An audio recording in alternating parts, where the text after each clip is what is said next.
What living off the grid is not.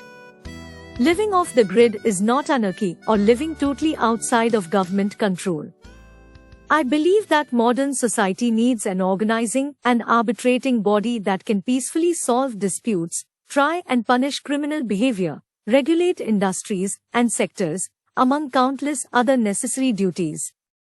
Constitutional government is especially necessary as it allows us to agree on the rules of the land to live in reasonable peace and harmony. These laws must be understood, arbitrated, and enforced by a third party, the government. It would not be all kumbaya if the government were to disappear, and the law of the jungle and violence would soon begin to determine who's in charge. So, I absolutely believe in, and advocate for, an organized and strong democratic and constitutional government. Living off the grid is not living outside of the monetary system or taxation. I believe the monetary system was the natural and necessary evolution of barter or trading of goods. It is highly convenient, fluid, and enables faster economic transactions. And the government needs it to remain strong and alive, in part, through tax contributions. Although, I also believe that money is problematic in many ways. For example, it has too much power, as it can buy just about anything, including extremely harmful things and actions. And, I believe it has driven crime immeasurably. But, I believe it would be an unnecessary step backward to try to eradicate the monetary system. Instead, I believe money's power should be diminished, not stripped. There may be a time in human development when money becomes completely digital, replaced by other methods of trade, or even become obsolete. But, those are not the goals of the living off the grid lifestyle, or the topic of this book. Living off the grid is not living in physical or geographical isolation. In fact, I advocate sharing and expanding the off-grid lifestyle. And, it is not being disconnected from all sources of goods and services. Living off the grid advocates efficiency, self-sustainability, and freedom from subjugation.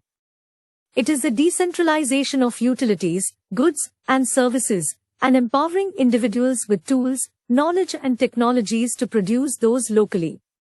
When I say locally, I mean on-site, in-home, or in a detached and small scale. But, in this lifestyle, the free interconnection of goods and services is absolutely okay. In fact, interconnection is a hopeful goal of living off the grid. For example, if you produce a larger amount of food or energy than you can use, you are encouraged to freely share the excess or surplus with your closest neighbors. This lifestyle is about cooperation and sharing. But, the initial efforts of off-gridders will appear to be isolated and disconnected because they are the tiny minority of a grid-connected population.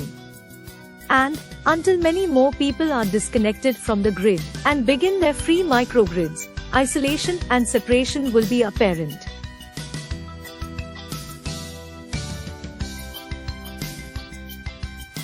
Who are the middle people? The middle people are the agents of the grid. They are the people making a living on the grid and have deep-rooted interests in keeping the grid the way it is and have it expand and grow. The middle people are also the people that live from your basic needs.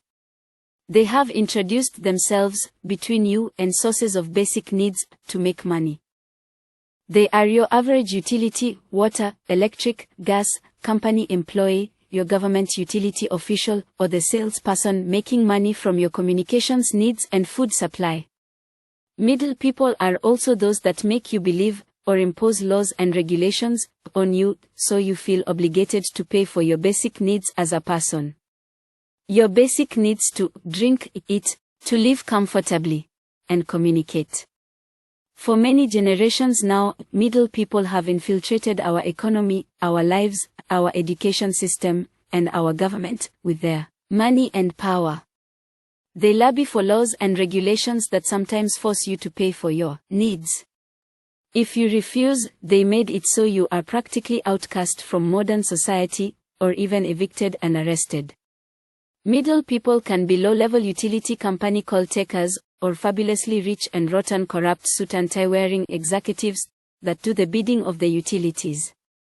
Middle people routinely attempt to thwart or block any attempt for alternative lifestyles and technologies.